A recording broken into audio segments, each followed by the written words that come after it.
All right, Unit 8, Day 4. We're going to kind of stick with that theme of solving radical equations, but we're going to shift it a tiny bit, and we're going to solve radical inequalities. All right? So it's going to be, the nice thing is it's going to be the same procedure as solving radical equations, except one extra step. Okay?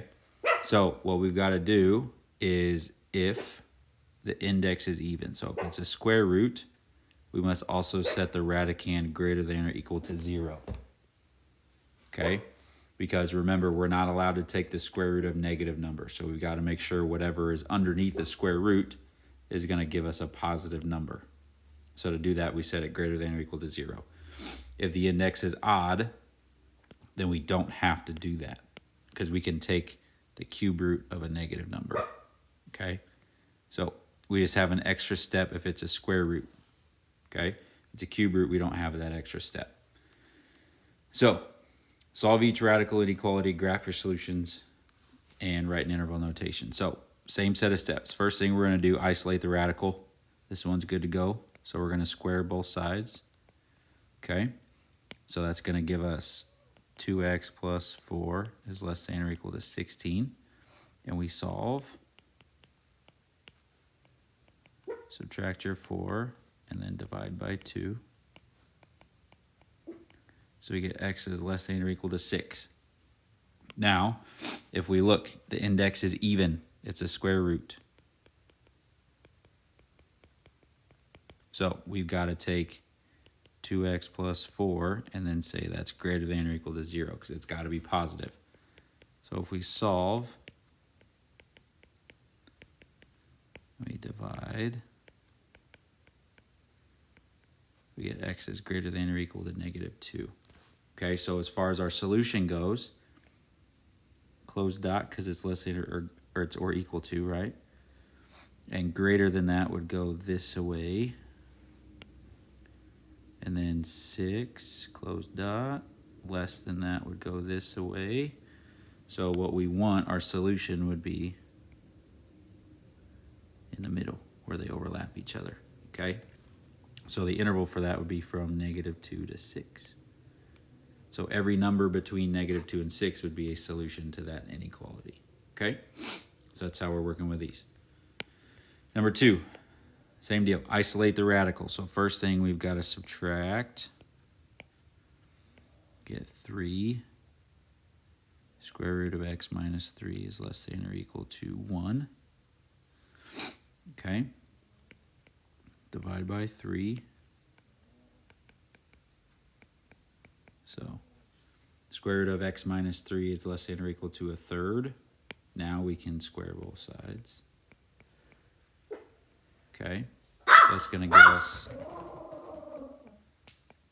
square the top and the bottom. Sorry, dog's reacting to some fireworks right now.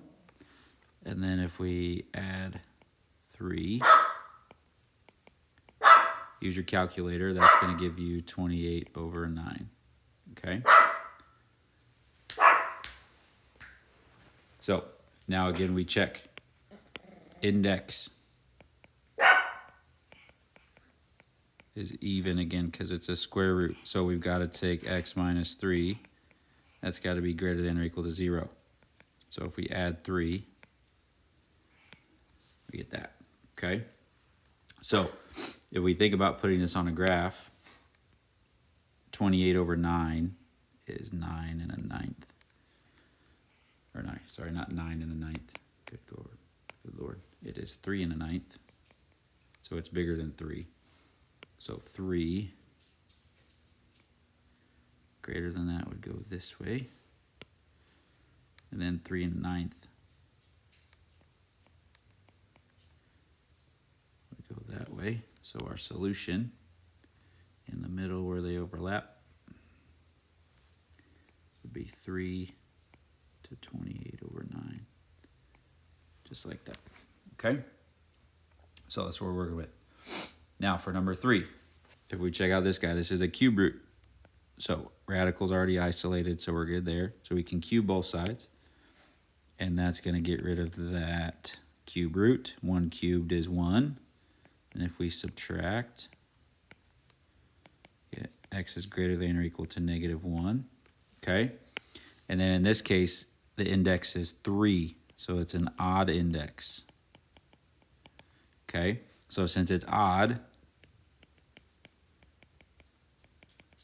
we don't need to do that part, right? We don't need that because it's odd. It's fine. So then our answer would just be greater than or equal to -1. And that would be from -1 to infinity. Just like that. Okay? So don't need to do it if it's a cube root, only if it's a square root. All right? And then last one here. Again, we're not allowed to combine those because of the order of operations. So we've got to subtract the 3.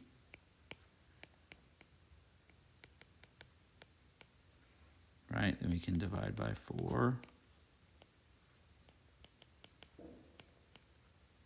Right? Now we can square both sides. So 2x minus 1 is less than 4. And then solve. Add your 1. Divide by 2. So x is less than 5 over 2. And if we check, index is even to square root. So we've got to do the 2x minus 1 is greater than or equal to 0. So add 1. Divide by 2. And we've got that. Okay? So as if we put these on the graph, right, this is 0.5. This is 2.5. So we know which one goes first. Right? So close dot at 1/2. And then the other one, or sorry, greater than that would be this way. The other one is just less than, so that one's an open dot at 5/2. Less than that would be to the left. And again, solution where they overlap in the middle. So our interval would be from 1/2 bracket to 5 over 2 parentheses since it's open. Okay, so that's what we're looking at with these radical inequalities. Okay, so try out that homework. Let us know if you have any questions.